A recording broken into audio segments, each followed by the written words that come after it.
પ્રથમ પ્રશ્ન આપની સમક્ષ આવ્યો છે કે ભાઈ રેણુકા અભયારણ્ય કયા રાજ્યમાં આવેલું છે? ચલો, રેણુકા અભયારણ્ય છે એ કયા રાજ્યમાં આવેલું છે કહેશો? લેક્ચરની લિંક છે ભાઈ બધા શેર કરી દેજો. રેણુકા અભયારણ્ય ક્યાં આવેલું છે? તો કે હિમાચલ પ્રદેશની અંદર આવેલું છે. ક્યાં આવેલું છે? હિમાચલ પ્રદેશની અંદર આવેલું છે. બરાબર. પણ આની અંદરથી આપણને સ્પર્ધાત્મક પરીક્ષામાં એકવાર એવો પ્રશ્ન પૂછાણો હતો કે ભાઈ બુક્સા અભયારણ્ય ક્યાં આવેલું છે? બુક્સા અભયારણ્ય. પછી એક પ્રશ્ન છે એવો પણ પૂછાણો હતો કે તાનસા અભયારણ્ય અને તાડોબા નેશનલ પાર્ક ક્યાં આવેલો છે? આપણે આવું હારું કરવા જાય ને કાજીરંગા અને માનસ તો ખબર પડે આપણને અસમમાં આવેલું છે. પણ હવે હેલો પ્રશ્ન છે અથવા અઘરો પ્રશ્ન છે એ પરીક્ષાની અંદર આવી રીતના કંઈક પૂછી લે. ચલો,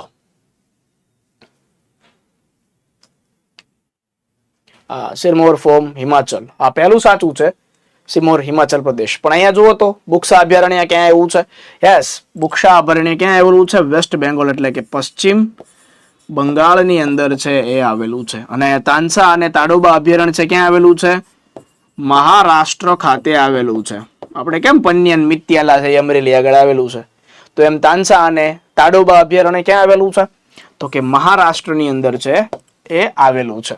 આવી રીતના કોર્નર પ્રશ્નો છે પૂછાઈ શકે છે. ત્યારબાદનો પ્રશ્ન છે 1854માં સૌરાષ્ટ્રમાં સૌપ્રથમ પોસ્ટ ઓફિસ ક્યાં ખોલવામાં આવી હતી? મેહોણા, ધોલેરા, અમદાવાદ કે વડોદરા? જો સૌરાષ્ટ્રની અંદર સૌપ્રથમ, જો આપણે અહીંથી જાવ ને ભાવનગર થી તમે અમદાવાદ બાજુ જતા હોય ને, તો સૌપ્રથમ છે ધોલેરા પ્રોજેક્ટ આવે, special investment region sir project આવે. તો એ છે ને સૌપ્રથમ છે ત્યારે સૌરાષ્ટ્રનો છે ભાગ હતું. હાલમાં તો એ ભાલ પંથકમાં આવે છે. પણ સૌપ્રથમ પોસ્ટ ઓફિસ છે ક્યાં ખોલવામાં આવી હતી? 1854માં ધોલેરા ખાતે ખોલવામાં આવી હતી. હવે એમ તમને પૂછે કે ભાઈ ભારતની સૌથી મોટી પોસ્ટ ઓફિસ ક્યાં આવી?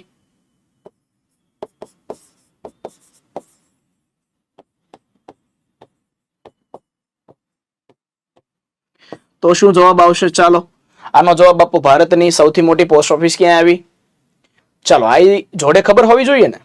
Yes, very good. ક્યાં આવેલી? તો કે મુંબઈ ખાતે આવેલી હતી. ભારતની સૌથી મોટી પોસ્ટ ઓફિસ છે મુંબઈ આવેલી છે. દિલ્હી છે આપણો જવાબ નહીં આવે છે. મુંબઈ છે આપણો જવાબ આવશે. Mumbai general post office. ત્યારબાદનો પ્રશ્ન છે યોગ્ય જોડકા જોડો. ધાન્ય પાક, ઔષધીય મસાલા પાક, રોકડિયા પાક કે તેલીબિયા? ચલો, આની અંદર જોડકું છે. દાણા આવશે, કપાસ આવશે, મકાઈ આવશે કે સરસવ આવશે? ચાલો જવાબ આપજો. આની અંદર છે વિદ્યાર્થી મિત્રો આપણો જવાબ આવે છે ઓપ્શન નંબર એ. જો ધાન્ય પાક છે એ કયો આવે છે? તો કે મકાઈ આવે છે. શું આવે છે? મકાઈ. પછી ઔષધીય મસાલા પાક તમને કહે ને તો કયો આવે છે? તો કે ધાણા કહે છે. આપણા ગોળ દાણા વાળા જે દાણા આવે ને એ ઓલા ધાણા છે, એ ભગત દાણા દાળ ખાવાની આવે એ નહીં. ઓકે. રોકડીયો પાક છે તો કયો આવે? તો કે કપાસ આવે છે. કયો આવે છે? કપાસ આવે છે. ને તેલીબિયા પાક કે તો કયો આવે? સરસવ છે એ તેલીબિયા પાક આવે. હવે આ વિદ્યાર્થી મિત્રો મકાઈ છે ને, મકાઈ, એની ઉપરથી બે પ્રશ્નો છે આપણા નીકળી શકે છે. બરાબર છે કે ભાઈ ગુજરાતની અંદર મકાઈનું સૌથી વધુ ઉત્પાદન છે એ ક્યાં થાય?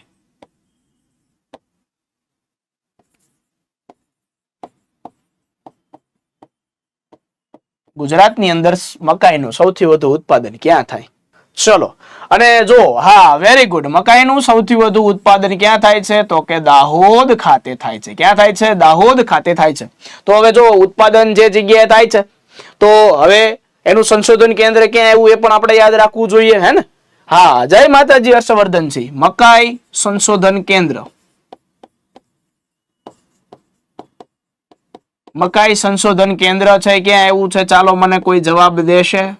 હા, મકાઈનું છે નામ શું છે? ઝિયા મેઇઝ એવું નામ છે. મકાઈ સંશોધન કેન્દ્ર ક્યાં આવેલું છે? ચલો જવાબ આપજો ભાઈ. ક્યાં આવે છે? ગોધરા ખાતે આવે છે. ક્યાં આવે છે? ગોધરા ખાતે આવે છે. અને આ ગોધરા છે ક્યાં આવ્યું છે? એ પંચમહાલમાં આવ્યું છે. ગોધરા છે એ પંચમહાલની અંદર આવ્યું છે. વિદ્યાર્થી મિત્રો ખાસ યાદ રાખજો. Okay, yes. હવે વિદ્યાર્થી મિત્રો આ કપાસમાંથી મને એક પ્રશ્ન છે ઉદ્ભવ્યો છે કે ભાઈ ગુજરાતની અંદર કપાસનું સૌથી વધુ ઉત્પાદન કરતો પ્રદેશ કયો? ચાલો, કપાસનું સૌથી વધુ ઉત્પાદન કરતો પ્રદેશ કયો છે વાલા? કાનમ પ્રદેશ. Very good. કયો છે?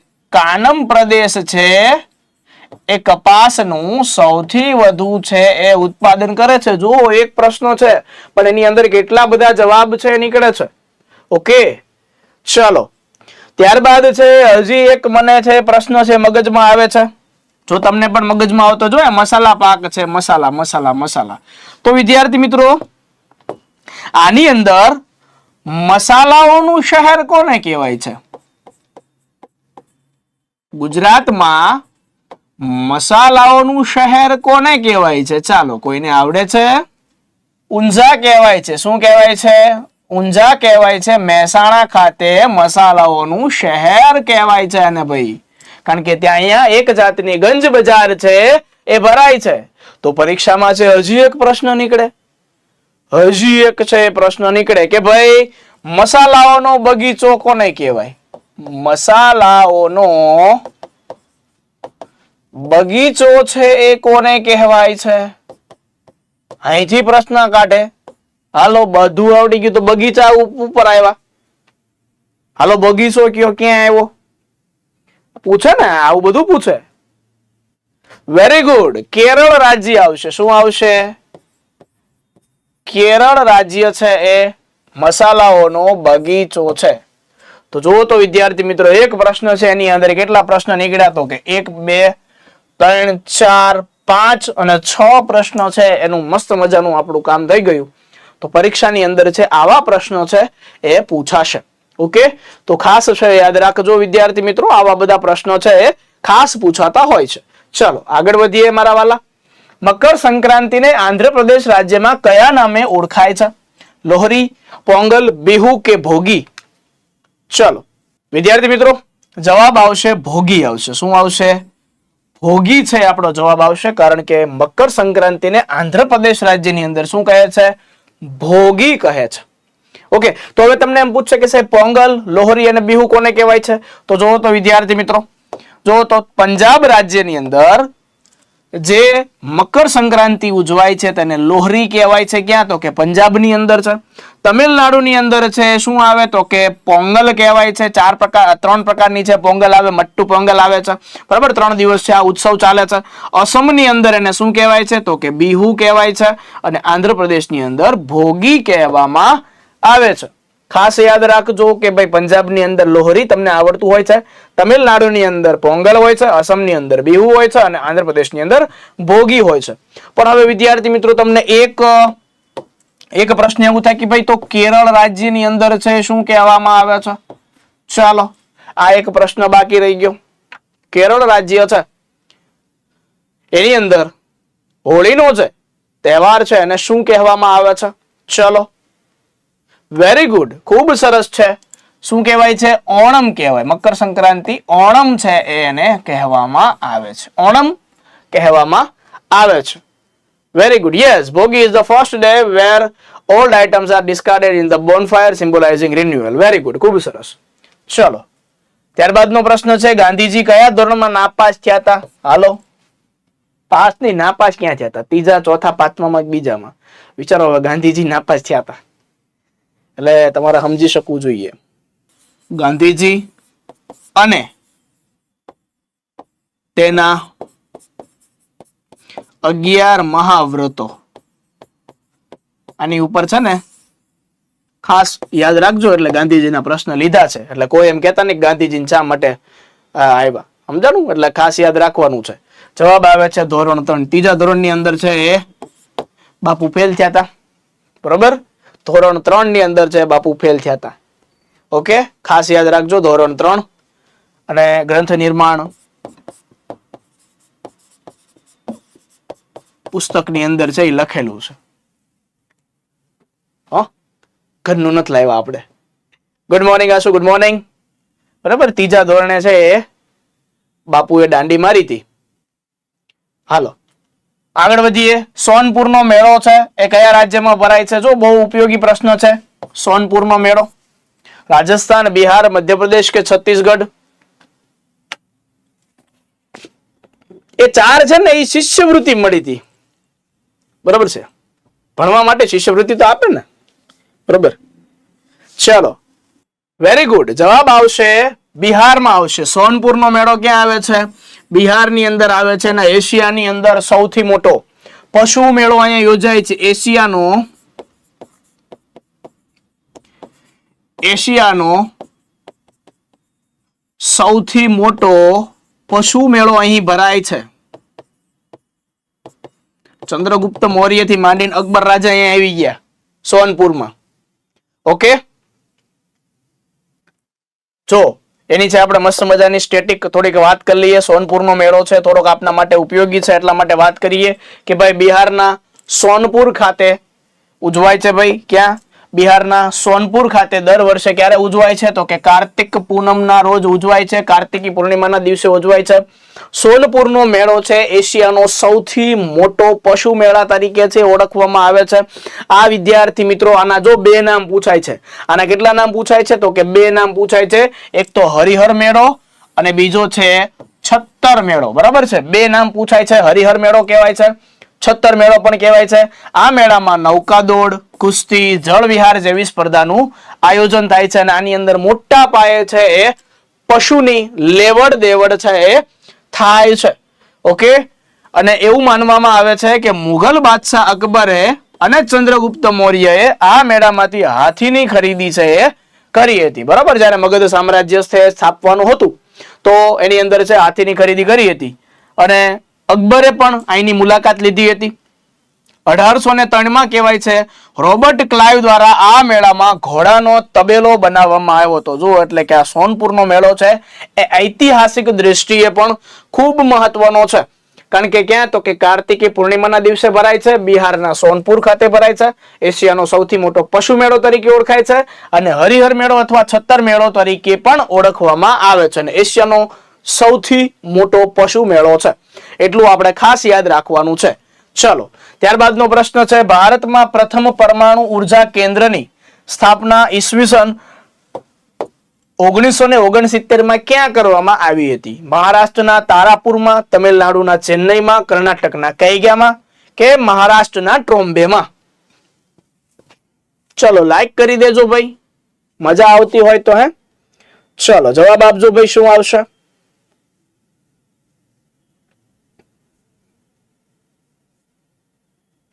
વેરી ગુડ, વેરી ગુડ, ખૂબ સરસ જવાબ આવે છે. ઓપ્શન નંબર એ મહારાષ્ટ્રના 2 છે ભાઈ. એક છે તારાપુર, તો બીજું કયું આવે? અહીંયા આપણો જવાબ આવે છે તારાપુર આવશે. કે ભાઈ ભારતમાં પ્રથમ પરમાણુ ઉર્જા કેન્દ્રની સ્થાપના 1969 માં મહારાષ્ટ્રના તારાપુર ખાતે કરવામાં આવી હતી. ઓકે, ગાંધીજી વિશે છે આપણે ચોક્કસથી લાવીશું. તારાપુર જો યાદ રાખજો, મહારાષ્ટ્ર છે એની અંદર ટોટલ 2 આવેલા છે. એક તો તારાપુર આવેલું છે ને બીજું છે પરમાણુ મથક કયું આવેલું છે? જેતાપુર આવેલું છે. કયું છે? જેતાપુર છે આવેલું છે. આ 2 પુર યાદ રાખવાના છે. મહારાષ્ટ્રની અંદર તારાપુર અને બીજું છે એ જેતાપુર. બાકી કર્ણાટકના કૈગામાં આવે છે. આગળ વધીએ. સ્વામી વિવેકાનંદ આંતરરાષ્ટ્રીય હવાઈ મથક નીચેના પૈકી કઈ જગ્યાએ આવેલું છે? ગુવાહાટી, રાયપુર, ભુવનેશ્વર કે કોલકાતા? ચાલો જવાબ આપજો, શું આવશે? વિદ્યાર્થી મિત્રો આની અંદર જવાબ આવશે કોલકાતા નહીં આવે. કોલકાતા વાળાનું છે મોટું સામૂહિક ધોવાણ થઈ ગયું કે વિવેકાનંદજી આવે એટલે એવું લાગે કે પશ્ચિમ બંગાળના હશે. નો આવે ભાઈ. ક્યાં આવે છે? તો કે છરા, છત્તીસગઢના રાયપુર ખાતે છે એ આવે છે. ક્યાં આવે છે? છત્તીસગઢના રાયપુર ખાતે આવે છે. તમે જેની વાત કરી રહ્યા છો વિદ્યાર્થી મિત્રો, તમે જેની વાત કરી રહ્યા છો એ નેતાજી સુભાષચંદ્ર બોઝ. નેતાજી સુભાષચંદ્ર બોઝ એરપોર્ટ એ ક્યાં આવેલું છે? તો એ પાછું ક્યાં આવ્યું છે? કોલકાતા ખાતે આવેલું છે. એ કોલકાતા ખાતે આવેલું છે. એ ખાસ યાદ રાખજો, પરીક્ષાની અંદર એકવાર પૂછાઈ ગયેલું છે.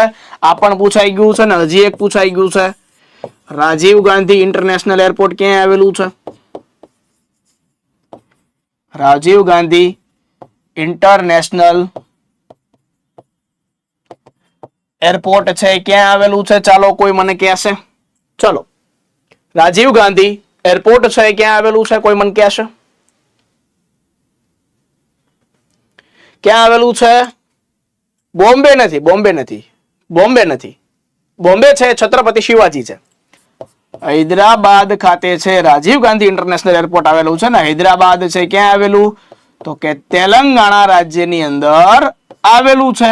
અને આ તેલંગાણા રાજ્ય ઉપરથી છે બહુ મોટો છે પ્રશ્ન પૂછવામાં આવ્યો હતો કે ભાઈ ભાષા આધારિત છે જે બીજું રાજ્ય જે છૂટું પડ્યું છે એ તેલંગાણા રાજ્યની આંધ્રપ્રદેશમાંથી જ્યારે છૂટું પડ્યું એ તારીખ કઈ હતી? ચાલો કોઈ જણાવશે? તારીખ છે કઈ આવશે? ચલો કોઈ કહેશે મને. તેલંગાણા છે એ છૂટું ક્યારે પડ્યું હતું? ચાલો, વેરી ગુડ. આપણે 2 છક 12 યાદ રાખીએ ને 2 છક 14 યાદ રાખવાના. જો 2 6 14 2 જૂન 2014 ના રોજ છે તેલંગાણા રાજ્ય છે એ છૂટું પડ્યું હતું ને અલગ રાજ્યના અસ્તિત્વમાં આવ્યું હતું. બરાબર, 2 જૂન 2014. ઓકે, ચાલો આગળ વધીએ. આપણે જોડકા જોડો ભરતમુનિ, મહાકવિ ભાસ, મહાકવિ કાલિદાસ કે ભાવ પ્રધાન નાટકો, વિક્રમવર્ષિયમ, દેવાસુર સંગ્રામ, ભવાઈ કે કર્ણભાર, બધાને આવડશે. બરોબર, આની અંદર છે બધાને આવડશે. હા, ગુજરાતમાં સરદાર પટેલ એરપોર્ટ છે, અમદાવાદ ખાતે આવેલું છે. હીરાસર એરપોર્ટ છે એ ક્યાં આવેલું છે? તો કે રાજકોટ ખાતે આવેલું છે. બરાબર, ગ્રીનફિલ્ડ એરપોર્ટ તરીકેની છે એને માન્યતા આપેલી છે. બીજું એક સુરત છે અને વડોદરા ખાતે છે આવેલું છે. ઓકે, ચલો ગુજરાતમાં આટલા થઈ ગયા. ચલો આની અંદર જવાબ શું આવે છે? તો કે યસ, ભરત મુનિ છે એને કોની? તો કે દેવાસુર સંગ્રામનો છે એ રચના કરી હતી. ને ભરત મુનિએ એક બહુ મોટા શાસ્ત્રની રચના કરી હતી જેનું નામ છે નાટ્યશાસ્ત્ર. શું નામ છે? નાટ્યશાસ્ત્રની છે રચના કરી હતી. મહાકવિ કાલિદાસે વિક્રમવર્ષિયમની છે રચના કરી હતી. વિક્રમોવર્ષિયમ, માલવિકાગ્નિમિત્રમ, ઋતુસંહારમ, બરાબર, રઘુવંશમ, એવા બધા સારા સારા નાટકો છે એમની રચના કરી હતી. મહાકવિ ભાસે છે એ ઉર્ભંગ અને કર્ણભાર નામના નાટકની રચના કરી હતી. ને ભાવપ્રધાન નાટકો કોને કહેવાય છે? તો કે ભવાઈને કહેવાય છે. અને ભવાઈની શરૂઆત ગુજરાતમાં ક્યાં? તો કે અસાઈટ ઠાકરના સમિતિ છે એ શરૂ કરવામાં આવી હતી. બરાબર, 360 જેટલા જુદા જુદા વેશ છે એની અંદર.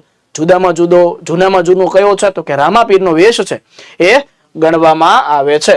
ચાલો, મસ્ત મજાનો પ્રશ્ન થઈ ગયો છે. ત્યારબાદનો પ્રશ્ન આપણે જોઈએ. નીચેના પૈકી કયું રાજ્ય દરિયા કિનારો ધરાવતું નથી? એટલે કે દરિયા કિનારો છે કયું રાજ્ય ધરાવતું નથી? પરીક્ષાની અંદર એ પૂછાશે. વિદ્યાર્થી મિત્રો, આની અંદર એક જ જવાબ આવે છે. શું આવે છે? તેલંગાણા છે આપણો જવાબ આવે છે. શું આવે છે? તેલંગાણા આપણો જવાબ આવે છે. કારણ કે તેલંગાણા રાજ્ય છે દરિયા કિનારો ધરાવતું નથી. ટોટલ કેટલા રાજ્યો દરિયા કિનારો ધરાવે છે? તો કે 9 રાજ્યો છે દરિયા કિનારો ધરાવે છે. કેટલા રાજ્યો? 9 રાજ્યો છે એ દરિયા કિનારો ધરાવે છે. તો એ 9 રાજ્યો છે કયા કયા છે ત્યાં તમને ખ્યાલ છે? 9 રાજ્યો કયા કયા છે? ઓકે, 9 રાજ્યો છે દરિયા કિનારો ધરાવે છે. બરોબર છે. આપણું કેવું હાલી જાય? આપણે કહીને આપણું છે ટોપમાં હાલે તો આપણે યાદ રાખવાનું ટોપમાં. હું યાદ રાખવાનું છે ટોપમાં. આપણે શું ભણીએ છીએ? તો કે જીકે ભણીએ છીએ. શું ભણીએ છીએ? જીકે ભણીએ છીએ. પણ કોણ ભણે છે? હું ભણું છું, તમે છે એ હું ભણાવું છું, તમે છે એ ભણો છે. તો જો, તો આ એક ટ્રીક છે રાજ્યોને નામ યાદ રાખવાની, એક મસ્ત મજાની છે. શું યાદ રાખવાની? તો કે ટ્રીક યાદ રાખવાની છે. ટોપમાં 2 જીકે અથવા ટોપમાં 2 જીકે. બરાબર છે. આ ટી થી શું તમારે યાદ રાખવાનું છે? ટી થી તમિલનાડુ યાદ રાખવાનું છે. ટી થી તમિલનાડુ યાદ રાખવાનું છે. ઓ થી શું યાદ રાખવાનું છે? ઓ થી તમારે યાદ રાખવાનું છે ઓડિશા. આ દરિયા કિનારો જે 9 રાજ્યો છે એના દરિયા કિનારો ધરાવે છે એનું તમને કહું છું. પી થી શું યાદ રાખવાનું છે? તો કે પશ્ચિમ બંગાળ છે યાદ રાખવાનું છે. શું યાદ રાખવાનું છે? પશ્ચિમ બંગાળ. આ એમ થી શું યાદ રાખવાનું છે? તો કે મહારાષ્ટ્ર યાદ રાખવાનું છે. શું યાદ રાખવાનું છે? તો કે મહારાષ્ટ્ર છે યાદ રાખવાનું છે. એથી યાદ રાખવાનું છે આંધ્રપ્રદેશ. શું યાદ રાખવાનું છે? આંધ્રપ્રદેશ યાદ રાખવાનું છે. 2 જીકે એટલે કે છે ને અહીંયા આપણે 2 જીજી નો ઉપયોગ કરશું. એક જી છે શેના માટે? તો કે ગુજરાત માટે છે, એ આપણે રાખીશું. બીજો જી આપણે શેના માટે રાખીશું? તો કે ગોવા માટે આપણે રાખીશું. હવે 2 કે એક છે એ કેરળનો છે અને બીજો કે છે એ કોનો છે? તો કે કર્ણાટકનો છે. ચાલો, થઈ ગયા 9. જો તો 1 2 3 4 5 6 7 8 અને 9. જી હા, કેટલા? તો કે 9 રાજ્યો છે એ દરિયા કિનારો ધરાવે છે. ઓકે, 9 રાજ્ય છે એ કેટલો તો કે દરિયા કિનારો ધરાવે છે. એમાં કયું તો કે ટ્રીક તમારે જો કદાચ યાદ રાખવી હોય, કારણ કે જે નવા વિદ્યાર્થીઓ છે તો એને ડાયરેક્ટ યાદ ન રહેતું હોય તો ટ્રીક યાદ રાખી શકાય. ટોપમાં 2 જીકે એટલે કે ટી થી તમિલનાડુ, ઓ થી ઓડિશા, પી થી પશ્ચિમ બંગાળ, એમ થી મહારાષ્ટ્ર, એ થી આંધ્રપ્રદેશ. 2 જીકે એટલે કે 2 વાર જી નો ઉપયોગ કરવાનો, એક વાર ગુજરાત, બીજી વાર છે ગોવા. પછી આવે છે કે, તો કે થી કેરળ અને કર્ણાટક. એટલું છે તમે યાદ રાખશો તો તમને પરીક્ષાની અંદર છે એ આવી જશે. ચાલો, મજા આવી? લાઈક કરી દેજો. આગળ વધીએ. પારાનો ઔષધ તરીકે ઉપયોગ કરવાની પ્રથા કોણે શરૂ કરી હતી? નાગાર્જુન, વરાહમિહિર, બ્રહ્મગુપ્ત કે વિષ્ણુ શર્મા? ચાલો, આ મેપ સાથે યાદ રહી જાય, મેપ સાથે યાદ રહી જાય, કારણ કે અહીંયા આખે આખો છે એ ભારતનો છે, એ આખે આખો છે એ કયું તો કે સાઉથ આખે આખું જે અહીંયા કવર થઈ જતું હોય છે તો બધા છે અહીંયા જ આવતા હોય છે મોટા ભાગે. ઓકે, એટલે એમ કઈ વાંધો આવતો નથી. તેલંગાણા છે અંદર આવી જાય એટલે માટે એ જવાબ ન આવે. ચલો, પારાને ઔષધ તરીકે ઉપયોગ કરવાની જે પ્રથા છે એ કોણે શરૂ કરી હતી? નાગાર્જુને શરૂ કરી હતી. તો વિદ્યાર્થી મિત્રો એ તમે મને જણાવશો કે ભાઈ આ જે નાગાર્જુન છે એ કઈ વિદ્યાપીઠના પ્રાચાર્ય હતા? કઈ વિદ્યાપીઠ છે એમના પ્રાચાર્ય હતા નાગાર્જુન? ચાલો,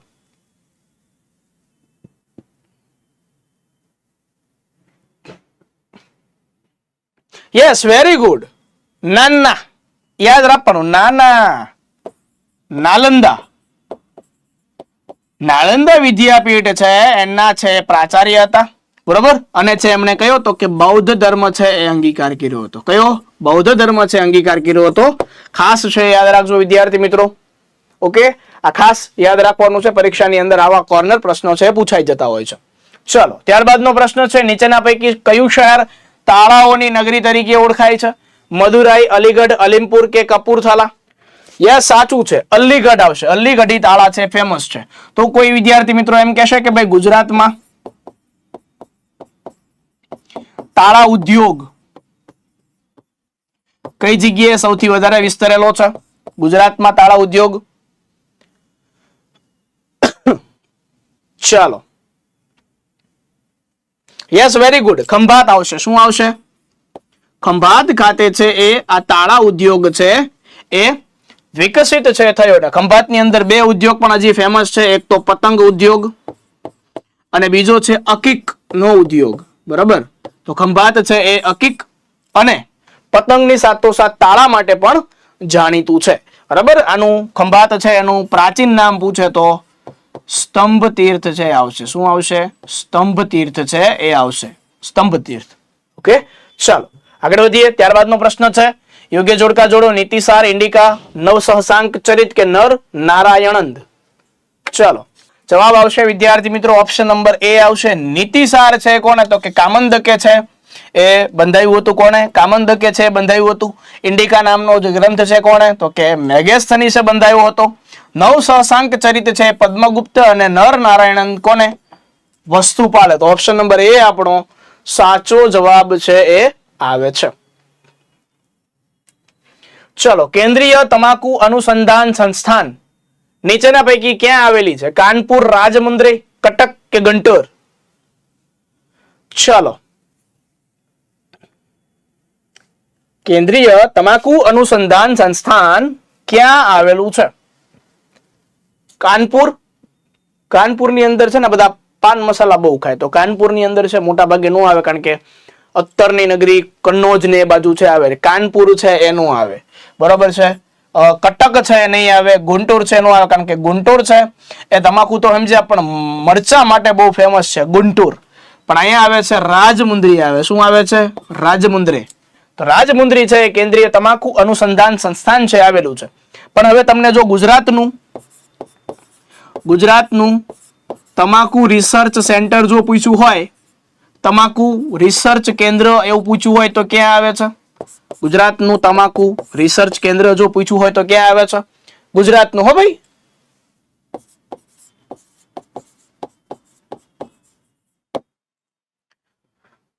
ગુજરાતમાં આવશે ધર્મજ આવશે. ક્યાં આવશે? ધર્મજ આવશે. ને ધર્મજ ક્યાં આવશે? આણંદ ખાતે આવેલું છે. ક્યાં આવેલું છે? આણંદ ખાતે છે એ આ આવેલું છે. ખાસ છે યાદ રાખજો, ગુજરાતની અંદર છે, ધર્મજ ખાતે આવેલું છે. ત્યારબાદનો પ્રશ્ન છે બ્લાસ્ટ, પાનનો ઝાડ, ગલત આંજીઓ જેવા રોગો છે કયા પાકમાં થાય છે? આ વિદ્યાર્થી મિત્રો ખાસ યાદ રાખજો કે ભાઈ તમારું પર્યાવરણ છે અને પાક અને તેની જાત સામાજિક વિજ્ઞાનની અંદર આવેલું છે. તો પાઠ્યપુસ્તકનો એક પ્રશ્ન આપેલો છે, ખાસ યાદ રાખજો.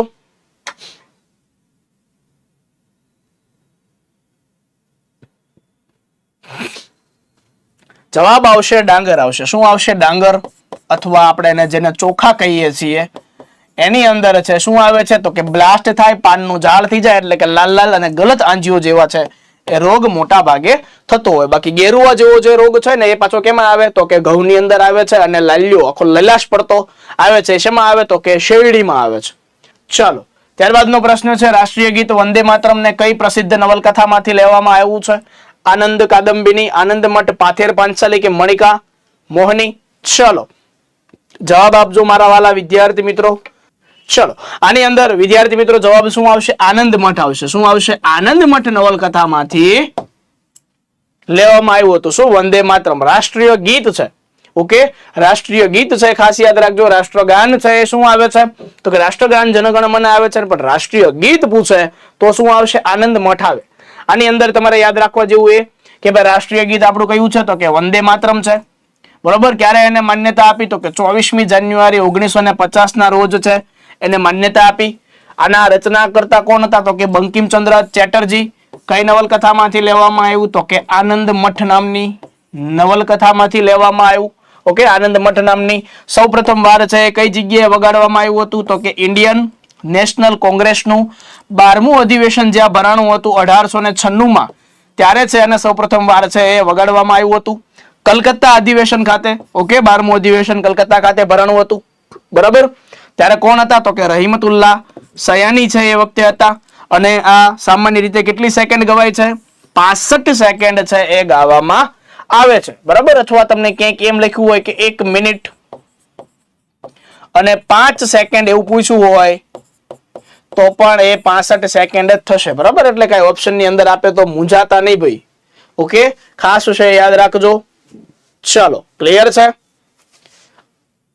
ઓકે, ચલો સર એપ્લિકેશનમાં રેવન્યુ તલાટીનું જ ઓપ્શન ફ્રીમાં ખુલે છે, બીજા કોર્સ ખુલતા નથી. શૈલેષભાઈ, કા તમે રેવન્યુ તલાટીની લાઈવ બેચ જોઈ શકશો, કા તમે છે બીજા 16 કોર્સ છે ફ્રી જોઈ શકો છો. અથવા જો તમારે બીજા 16 કોર્સનો તમારે જો એક્સેસ કરવું હોય શૈલેષભાઈ, તો તમારે તમારા બીજા મોબાઈલ નંબર કોઈ હોય એમાંથી તમે લોગિન કરશો, એની અંદર 16 કોર્સ છે એમાં પરચેઝ કરશો તો થઈ જશે. પણ કા એક સમયે તમે રેવન્યુ તલાટીનો જોઈ શકશો, કા એક સમયે છે તમે બીજા જે 16 કોર્સ ફ્રી આપેલા છે રેકોર્ડેડ કોર્સ એનું જોઈ શકશો.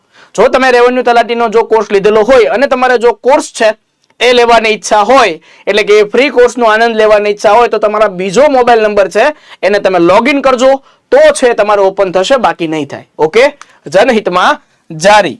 ચલો, ત્યારબાદ વિદ્યાર્થી મિત્રો આપણી પોલીસ ભરતીમાં હર હંમેશ સર્વશ્રેષ્ઠ પરિણામ આપતી સંસ્થા કે જે ટૂંક સમયમાં આવનારી કોન્સ્ટેબલની જે ભરતી છે વિદ્યાર્થી મિત્રો, એની અંદર આજે આપણે નવી ઓફલાઈન બેચ છે એ લોન્ચ કરીએ છીએ. આજ એનો ફ્રી ડેમો લેક્ચર છે. એનો સમય છે બપોરે 1 થી લઈને 3 વાગ્યા સુધી. બરાબર. એમાં ડિસ્કાઉન્ટ આપવામાં આવ્યું છે. 12મા ધોરણમાં આપની ટકાવારી મુજબ ડિસ્કાઉન્ટ છે.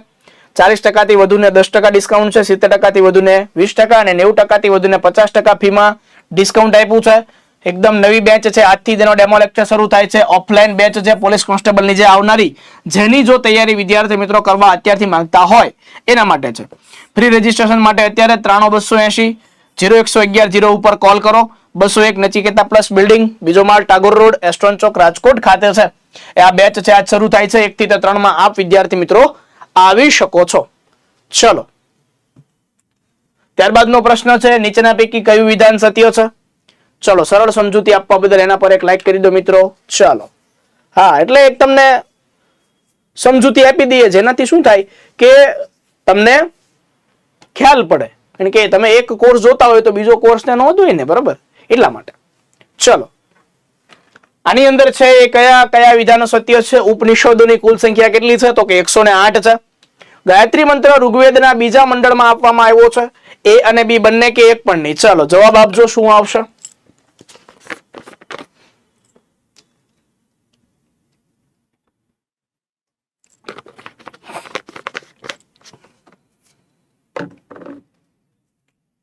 ધોવાણ થવાનું છે, ધોવાણ, ભારે ધોવાણ થવાનું છે, ધોવાણ. વિદ્યાર્થી મિત્રો, આની અંદર જવાબ આવે છે ઓપ્શન નંબર એ. ઉપનિષદોની કુલ સંખ્યા 108 છે. ઋગ્વેદના અહીંયા બીજા મંડળની અંદર ઋગ્વેદ નથી આપેલો, ગાયત્રી મંત્ર ત્રીજા મંડળની અંદર આપેલો છે. શું આપેલો છે? ત્રીજા મંડળની અંદર આપેલો છે. બરાબર, ગાયત્રી મંત્ર છે ઓમ ભૂર્ભુવસ્વાહા તત્સવિતુર્વરેણ્યમ ભર્ગો દેવસ્ય ધીમહિ ધિયો યો નઃ પ્રચોદયાત. હવે વિદ્યાર્થી મિત્રો, તમને કીધું કે ભાઈ આ ગાયત્રી મંત્ર છે, એમની રચના કોણે કરી છે? ચાલો, એ તો તમને કોક પૂછે ને, રચના છે એ કોણે કરી છે ગાયત્રી મંત્રની? ચાલો, કયા ઋષિએ કરી છે? અથવા જો તમને એમ પૂછે કે ભાઈ ઉપનિષદો કુલ કેટલા છે, તો કે 108 છે, તો એની અંદર છે એ મુખ્ય ઉપનિષદો કેટલા છે? મુખ્ય ઉપનિષદ છે એ કેટલા છે? ચલો, રચના કોણે કરી હતી? Very good, Vishwamitra. વિશ્વામિત્ર ઋષિએ છે એ ગાયત્રી મંત્ર છે એમની રચના કરી હતી. હવે તમને બીજો એક પ્રશ્ન અહીંથી પૂછવામાં આવ્યો કે ભાઈ ઉપનિષદો કુલ 108 છે, ભાઈ માની લીધું, પણ હવે ટોટલ કેટલા ઉપનિષદ છે મુખ્ય? તો કેટલા છે? 11 મુખ્ય ઉપનિષદ છે. કેટલા છે? 11 મુખ્ય ઉપનિષદ છે. તો હજી એક પ્રશ્ન મારા મનની અંદર ઉદ્ભવ્યો કે ભાઈ સૌથી જૂનું એટલે કે પ્રાચીન ઉપનિષદ કયું છે? કોઈને ખ્યાલ છે? સૌથી જૂનું એટલે કે પ્રાચીન ઉપનિષદ કયું છે? ચલો, કોઈને ખ્યાલ છે? નહીં, ખોટું છે વિરાટભાઈ. સૌથી જૂનું જો તમને પૂછ્યું હોય તો આવશે છાંદોગ્ય ઉપનિષદ. શું આવશે? છાંદોગ્ય ઉપનિષદ. તો મારા મનમાં એ પ્રશ્ન થયો કે ભાઈ સૌથી મોટું ઉપનિષદ કયું છે અને સૌથી નાનું ઉપનિષદ છે કયું છે? ચાલો,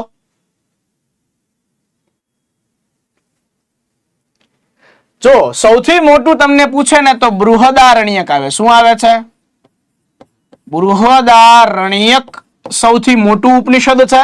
અને સૌથી નાનું પૂછે તો શું આવે? ચાલો, ઈશોપનિષદ આવે. શું આવે છે? ઈશોપનિષદ છે એ સૌથી નાનું ઉપનિષદ છે. પણ હવે તમને છે આ બધું તમને આવડી ગયું, બધું આવડી ગયું, તો હવે છે એ પરીક્ષકનો બાટલો ફાટ્યો કે આને બધું આવડે છે. તો એને એમ કીધું હોય કે ભાઈ સત્યકામ અને જાબાલી, સત્યકામ અને જાંબાલી ની વાત કયા ઉપનિષદ ની અંદર આવે છે? ચાલો, હવે શું આવે?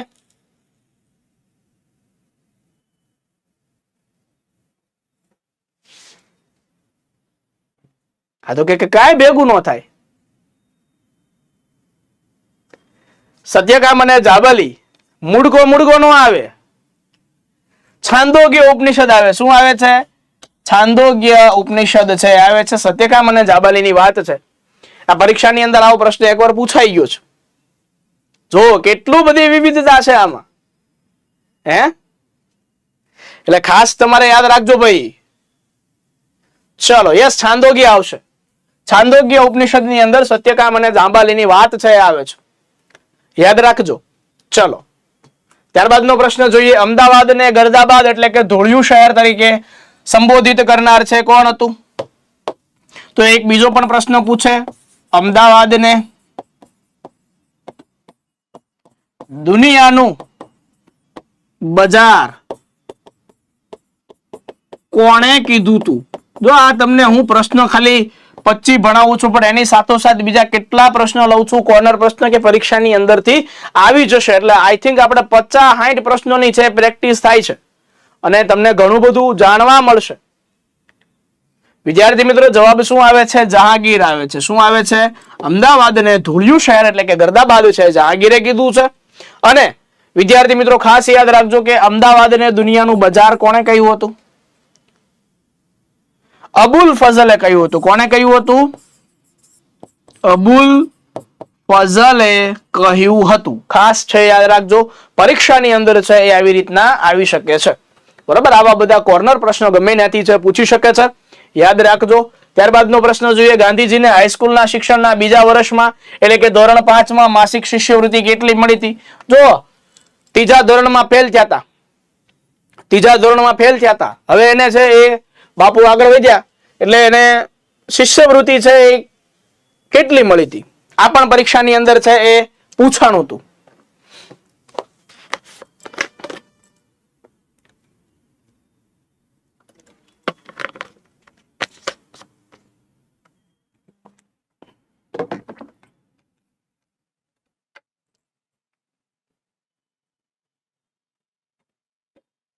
જવાબ આવે છે વિદ્યાર્થી મિત્રો 4 રૂપિયા. 4 રૂપિયા, 4 રૂપિયા. જો ત્રીજા ધોરણમાં છે શું થયા હતા? તો કે ફેલ થયા હતા. અને 5મા ધોરણમાં કેટલા આવ્યા હતા? તો કે 4 રૂપિયા. ઓકે, હાલો આગળ વધીએ. પશ્ચિમ બંગાળનું રાણીગંજ છે ખાલી જગ્યા માટે જાણીતું છે. હવે આ તો બધાને આવડી જાય. કોલસાની ખાણ માટે એકવાર પ્રશ્ન છે આવી ચૂક્યો છે. ત્યારબાદનો પ્રશ્ન છે, મહાત્મા ગાંધીજી વિલાયતમાં સૌપ્રથમ ઇંગ્લેન્ડના સાઉથહેમ્પ્ટન બંદરે ઉતર્યા હતા. તે દિવસે કયો વાર હતો? પરીક્ષામાં પૂછાઈ ગયો છો. આ કાંઈ હું ઘરેથી નથી લાવ્યો. બરોબર, બાકી ગાંધીજીની બકરીનું નામ નિર્મલા છે. દૂધ પીવાનું ક્યારે બંધ કર્યું?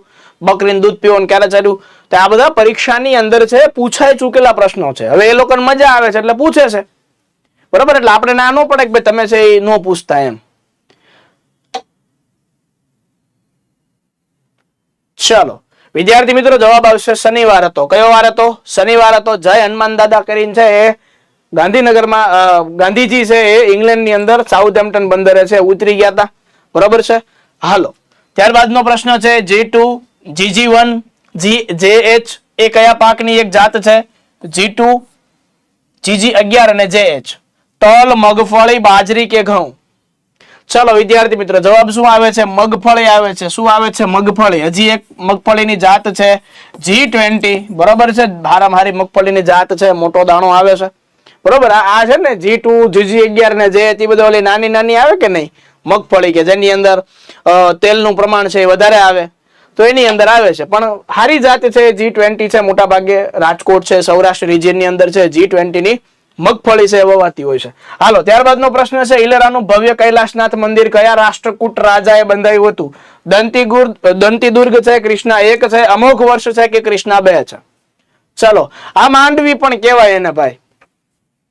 અમારે ત્યાં ભાઈ એને શું કહેવાય? અમારે ત્યાં છે એને સિંગ કહેવાય, બીજું કઈ ન કહેવાય. બરોબર, રાજકોટ બાજુ છે એને માંડવી કહે છે. બરોબર છે, અમારે સિંગ ને છે બાફી નાખી દે ઓળો કે. બરોબર, અહીંયા પાછો ઓળો છે એટલે રીંગણાનું આવે, એટલે આવું બધું છે ભાઈ.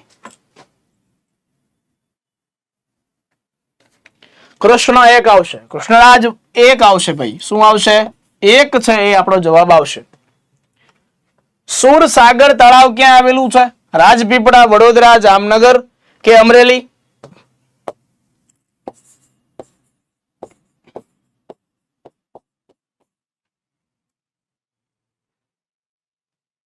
હા, કૃષ્ણ પ્રથમ, ગુફા નંબર 15, વરા અવતાર દંતીદુર્ગ. વાહ ભાઈ વાહ, કૃષ્ણ 1 જ આવશે ભાઈ. આની અંદર શું જવાબ આવશે? તો કે વડોદરા આવશે. સુરસાગર તળાવ ક્યાં આવેલું છે? વડોદરા આવે છે. તેન તળાવ ક્યાં આવે? તો કે ડભોઈ આવે. ગંગાજળિયા તળાવ ક્યાં આવે? તો કે ભાવનગર આવે છે. બોર તળાવ ક્યાં આવે છે? તો કે ભાવનગર આવે છે. પણ અહીંયા જો સુરસાગર ડેરી પૂછે તો લ્યો હલવાણા. સુરસાગર ડેરી પૂછે તો ક્યાં આવે? સુરેન્દ્રનગર આવે. શું આવે છે? સુરેન્દ્રનગર ખાતે છે સુરસાગર ડેરી છે એ આવેલી છે. તમે ક્યાંના છો? હું ભાવનગરનો. હાલો આગળ વધીએ ભાઈ. સ્કંદગુપ્તના જુનાગઢના શિલાલેખમાં કોને મલેચ્છ તરીકે ઓળખાવ્યા છે? હુણો, શક, A અને B બંને કે એક પણ નહીં? ચાલો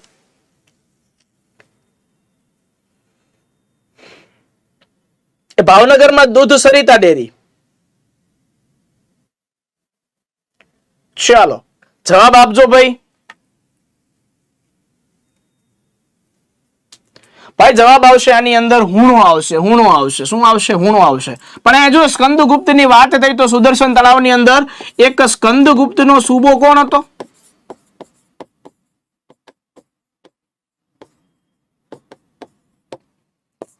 સ્કંદગુપ્ત નો કઈક સૂબો હતો, એનું નામ શું હતું ભાઈ?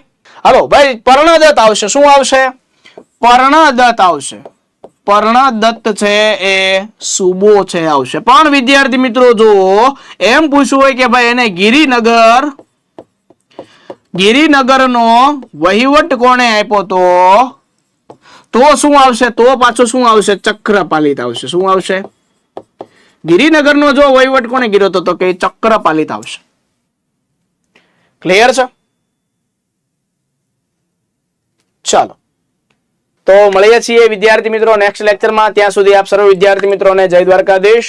ખુશ રહો, સ્વસ્થ રહો અને મસ્ત રહો અને મસ્ત મજાની તૈયારી કરતા રહો એવી છે ભગવાનના ચરણોમાં પ્રાર્થના સાથે આજનો લેક્ચર છે વિરમું છું. જય હિન્દ, જય ભારત.